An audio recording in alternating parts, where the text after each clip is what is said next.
అన్నదమ్ములకు ఎండకు తట్టుకోలేక నీళ్ళ చూసిన ఆడపిల్లలకు కూడా ప్రత్యేకంగా అందరికీ పేరు పేరున హృదయపూర్వక నమస్కారం. ఇగో ఇది ఒక కాగితం పట్టుకొని వచ్చిన బాండ్ పేపర్, ఇది నాది కాదు, మీ ఎమ్మెల్యే రేవూరి ప్రకాష్ రెడ్డి గారు పరకాల ప్రజలకు 100 రూపాయల స్టాంప్ కాగితం మీద రాసిచ్చిన పేపర్. సౌత్ ఒకసారి ఇన్వోల్వ్ మర్చిపోయినట్టున్నారు మీరు, అందుకే చదివించారు.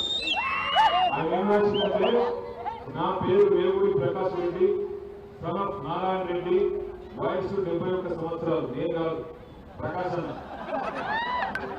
నా ఊరు కేశవాపురం, దుగ్గొండి మండలం, వరంగల్ జిల్లా. నవంబర్ 30, 2023 నాడు జరిగే అసెంబ్లీ ఎన్నికల్లో పరకాల నుంచి కాంగ్రెస్ అభ్యర్థిగా పోటీ చేస్తున్నాను. ఈ సందర్భంగా నా నియోజకవర్గ ప్రజలకు ఈ కింది విధంగా ప్రమాణం చేస్తున్నాను. ఎన్నికల్లో గెలిచిన తర్వాత కాంగ్రెస్ పార్టీ ప్రకటించిన 6 గ్యారెంటీలను 100 రోజుల్లోగా ఖచ్చితంగా అమలు చేస్తాను. ఇది ఆయన రాసిచ్చిన ప్రమాణ పత్రం. ఇప్పుడు మనం ఎక్కడైనా జాయిదాలు కొనుక్కుంటే, ఒక షాప్ కొనుక్కుంటే, ఒక 200 గదాలు కొనుక్కుంటే స్టాంపు పేపర్ మీద రిజిస్ట్రేషన్ చేసుకుంటాం. ఎందుకు? దానికి విలువ ఉండాలి, అది నిలవాలి. మరి మీ ఎమ్మెల్యే గారు రాసిచ్చిన ఈ స్టాంపు పేపరు, ఈ బాండ్ పేపరు 6 గ్యారెంటీలు 100 రోజుల్లో రాసిచ్చింది చేసిందా? 4,000 పెన్షన్ వచ్చిందా? అందరికీ ఆడపిల్లలు ఎక్కడ? ఆడపిల్లలందరూ చెప్పాలి, నెలకు 2,000 వచ్చిందా? వచ్చినారా లేదా? ఇక్కడ ముస్లింలకు వచ్చిందా? 2,500 రాలే. తులం బంగారం వచ్చిందా? ఇవాళ ఫిబ్రవరి 9వ తారీఖు రైతు బంధు వచ్చిందా? యూరియా బస్తా దొరుకుతుందా? కేసీఆర్ కిట్ వచ్చిందా? బతుకమ్మ చీర వచ్చిందా? రంజాన్ తోఫలు వచ్చిందా? క్రిస్మస్ కానుకలు వచ్చిందా? దళిత బంధు కాదు, అంబేద్కర్ అభయహస్తం వచ్చిందా? పరకాలలో ఉండే దళిత బిడ్డలకు 12 లక్షలు కాదు 12 పైసలు వచ్చినాయా? మరి ఎందుకు ఓటు కాంగ్రెస్? 11 తారీఖు నాడుగో గ్యారంటీ కార్డులు అని చెప్పారు, రంగురంగులు బొమ్మలు వేసారు.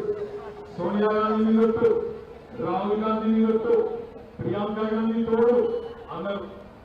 పైసలు కనీసం కేసీఆర్ ఇచ్చి 2,000 చక్కగా పడుతున్నాయా? ఇలా పరిస్థితి వచ్చింది.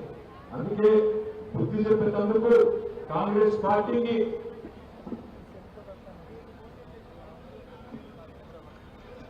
రేవంత్ రెడ్డి చెప్పిన మాటలు ఇంకేమంటాడు? వింటామా? వాడు మాటలు ఇంకేయాలి.